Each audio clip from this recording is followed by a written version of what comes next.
देशभरामध्ये उद्या दुसऱ्या टप्प्याचं लोकसभेचं मतदान जे आहे ते पार पडणार आहे आणि महाराष्ट्र राज्यात जवळपास 8 लोकसभा मतदारसंघांवरती निवडणूक पार पडणार आहे। परंतु सध्या आपण अकोला शहरामध्ये आहोत आणि मतदानाच्या एक दिवसापूर्वीच अकोला शहरामध्ये पावसाने जी आहे ती हजेरी लावली असल्याचं आपल्याला पाहायला मिळतं। रिमझिम पाऊस जो आहे तो सध्या अकोला शहरामध्ये बरसताना आपल्याला पाहायला मिळतो। विजांच्या कडकडाटासह हा संपूर्ण पाऊस जो आहे तो बरसताना पाहायला मिळतोय। असाच जर पाऊस जर उद्या मतदानाच्या वेळी असला तर मतदानाच्या संपूर्ण टक्केवारीवरती घसरण होण्याची शक्यता जी आहे ती वर्तवण्यात येते आणि त्याचसोबत जोरदार वाऱ्यासह जर पाऊस असला तर अनेक ठिकाणी जिल्ह्यातील वीज कनेक्शन जे आहे ते खंडित होतील आणि त्याचा जो फटका आहे तो मतदानावरती होऊ शकतो।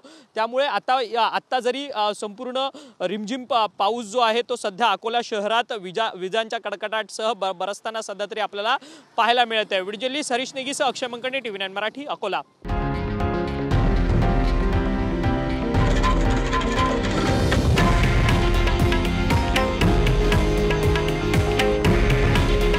हे आहे देशातील नंबर 1 न्यूज नेटवर्क आणि आपण पाहत आहात TV9 मराठी। काळजी तुमची, हित महाराष्ट्राचं।